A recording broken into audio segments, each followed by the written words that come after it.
Hello everybody, welcome back to my channel. My name is Soraya and today I want to talk to you about budgeting to start a small business. I know I've been gone for like 4 weeks. I just wanted to say thank you to all my new subscribers and thank you to everyone who's been watching my previous videos.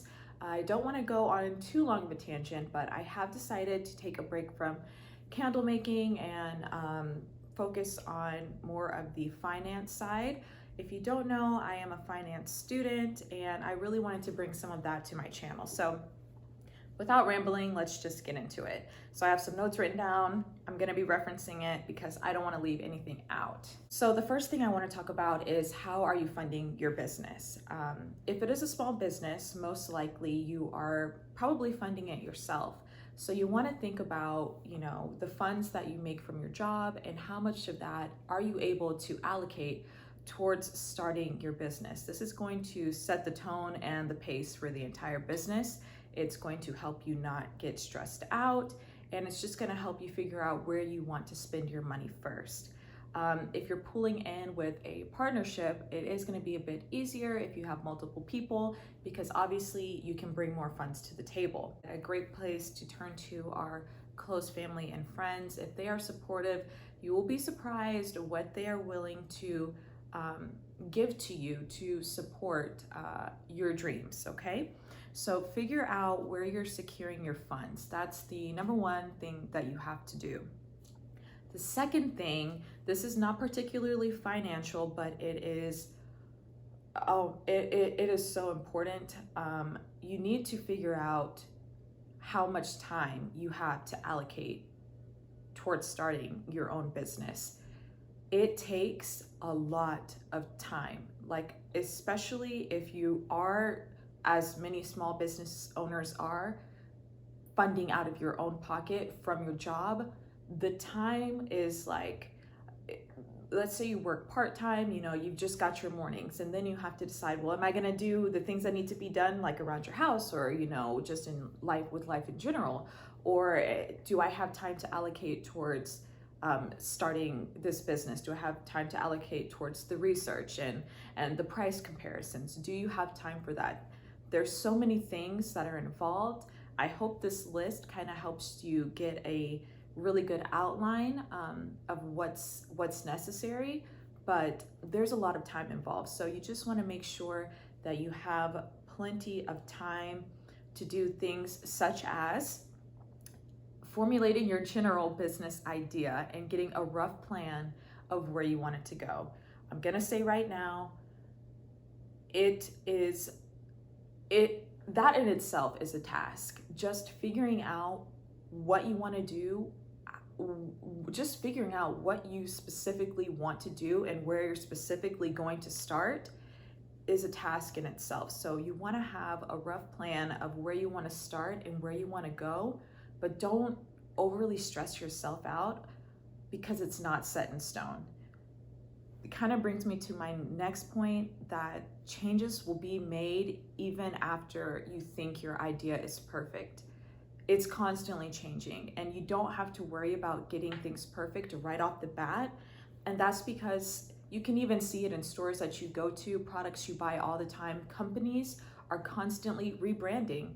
They're constantly changing, they're constantly adapting. You've got new ideas coming in and things change all the time. So you want to have a general business idea, but don't stress yourself out about having everything set in stone because it's impossible to have every single little detail ironed out. I did try to do that, and you feel like you're never going to start because it seems like something can always be changed and tweaked. It is true. You do just need to get out there. Mind you, take the time to, put some thorough effort into it. You don't want to just throw something out there, but don't stress yourself out about getting every single little detail perfect. Come up with something solid and then move from there. Another thing is you do want to have a general idea of what your audience is going to be. This can be really tough, and it was actually very tough for me because I felt like, well, this applies to everybody. This can reach everybody. But in reality, it doesn't. I was selling candles and bath and body products, and not everybody is interested in bath and body products. If I go to AutoZone and I start handing out samples, they're gonna be like, okay, like I'm not interested in this, I don't want this. You want to have a general idea of who you're targeting. Luckily, through things like social media, if you do choose to pursue that avenue, which I hope that you do, it's extremely important. You can, if you create a business page, go back and check through and see through your data analytics what type of people have been clicking on your content, and then you can really narrow and focus your endeavors through there. So that's something I could talk about in another video, but just to briefly touch on it, that is something you can do to help narrow down your target audience. So number 3 is supplies. This is a big one because not only are you going to be getting, supplies that you will be selling to people, but you want to think about, in general, your startup supplies. Once you figure out what you're selling and where you want to start, you need to start factoring in the cost of goods and services being sold, but also things like your overhead, which is like electricity and water, things that you don't really think about, especially if you are doing this, let's say, outside of your own home. Then these are costs that you kind of want to think about if there would be rent on wherever you're working, or if you need to upgrade to, let's say, if you live in an apartment, to a second bedroom. That cost of the second bedroom is technically going towards your business. So that's something you'd want to allocate into the cost of running your business. And then of course your starting inventory, packaging, labels, your printer, laptop. If you don't get a printer, where will you be getting your labels printed? How much will it cost to get them printed, over a long period of time versus going out and buying a printer, color printer, black and white printer, ink, software. If you're selling like a service, anything like that is something you're going to want to think about whenever you're starting your business, as well as your logo. You're going to either have to design it yourself, or you're going to have someone design it for you. And if you draw it out, how are you going to get that transferred, digital? How are you going to get that made into a digital product? So that's something additional to think about, is your startup inventory. As far as your startup inventory goes, you do need to, think about the fact that most of the items that you will need to start your business are sold in bulk. So whenever I started, I thought like, oh, maybe I could just grab this and this and this and this and just kind of, put that together and see where just have a couple products. But whenever you go to purchase your items, you're going to realize either you're about to pay $5 for a single unit, or you're about to pay, let's say, $300 for 50. Okay, I don't know how that works out mathematically. I didn't really think about it, but essentially you're going to be paying less per unit to get the item in bulk, or you're going to be paying significantly more per unit just to get single items, especially if you're shipping items from overseas. If you want to use vendors like Alibaba or AliExpress, you're going to be paying for the shipping cost to ship internationally as well.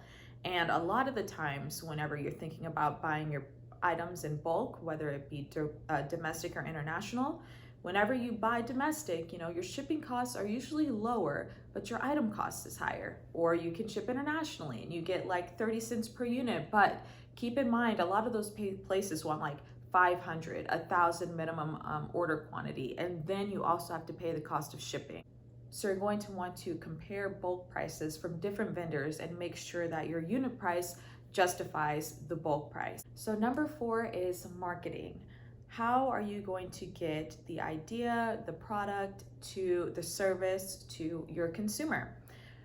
One thing you can do is run ads. I would say this is another place where you've got to take the time and go through and see, all right, so I've got my general target audience. Do I think they will be using Instagram? Do I think they'll be on Facebook? Do I think they're more likely to be reading magazines or going through print ads, grocery store ads? Where do I think that they're going to be? For a service, will they be on the internet, just looking around? Do I need to run Google ads?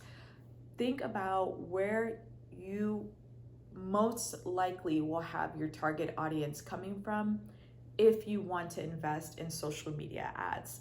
These ads are pricey. There's no cheap way about it. If you go a cheap way, you're not going to reach that many people. You might get engagement, most likely you'll just get impressions. So the higher you spend, the more people will actually be engaging. I could talk further about this because I did run my fair share of Facebook, Instagram, and Google ads, and I have a lot to say about engagement and followers and all of that stuff. So if you are interested in a video on that, please let me know. Other than that, will you be selling in store? If you are selling in store, you would need to be prepared to create a sell sheet, product brochures, business cards, a way that they can reach you in a tangible way, and find information about you in a tangible way. Then most likely you're also going to be needing a website.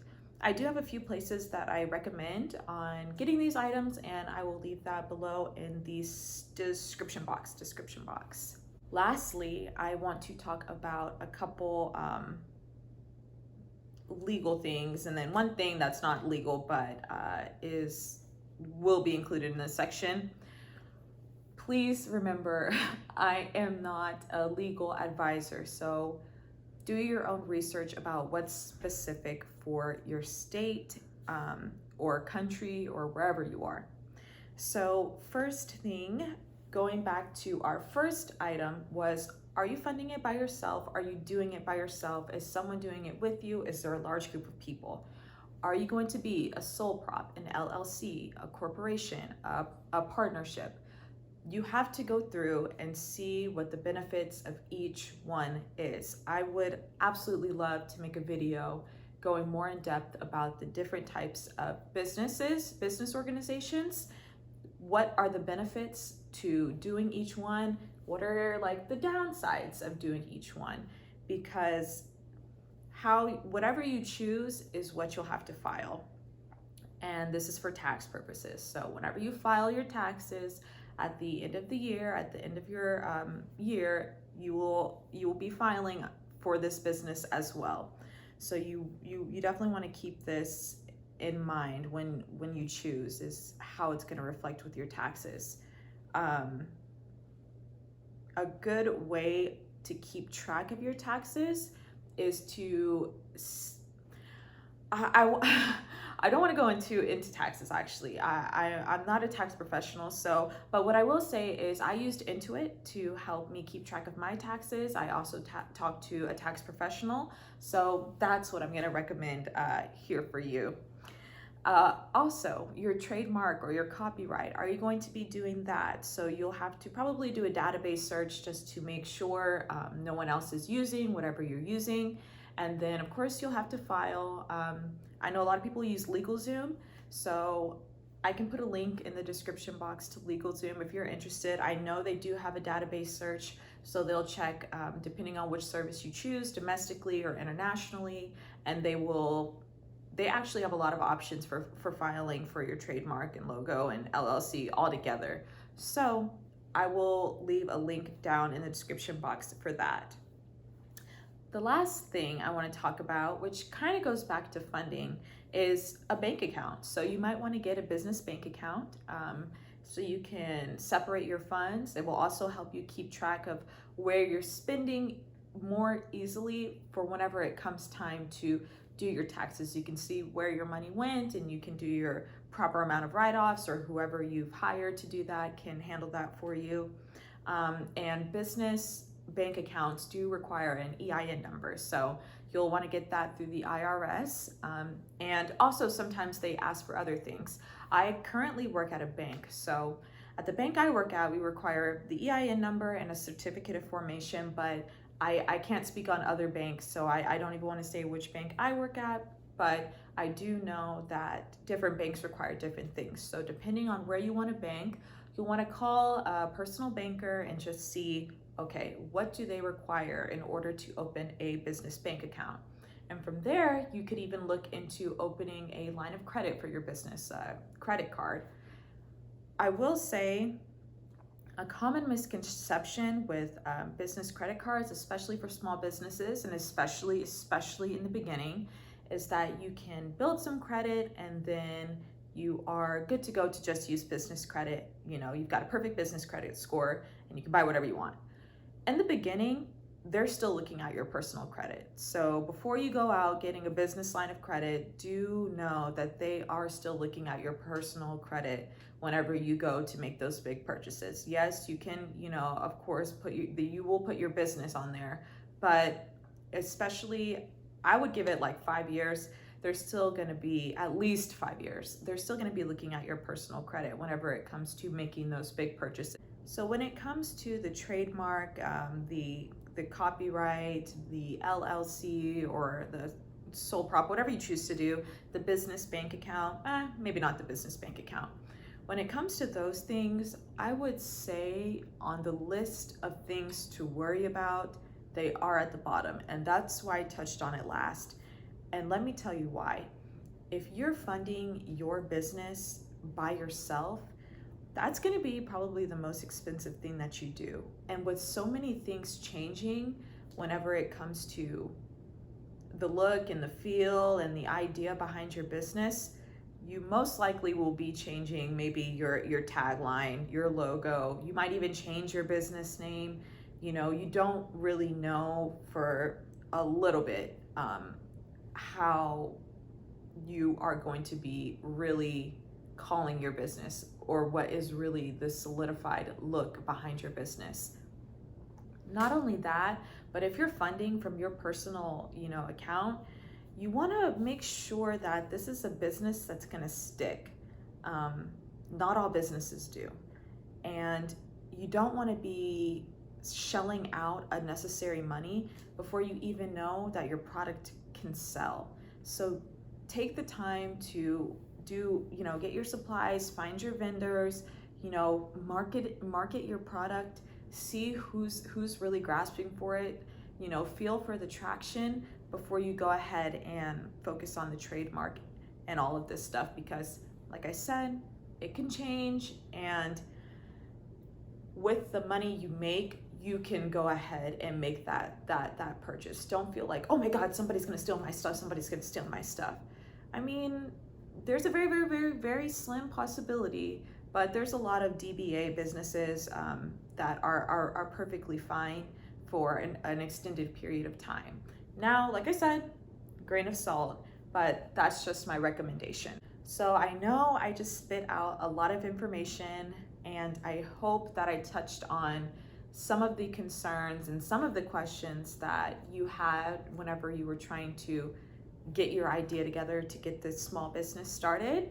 I want to wish you the best of luck on starting it, and if you have any questions that I didn't touch on, please leave a comment below. I would love to answer them to the best of my ability, and hopefully I can help you guys a little bit more in the future whenever it comes to budgeting and finance and things like that. As always, thank you for watching.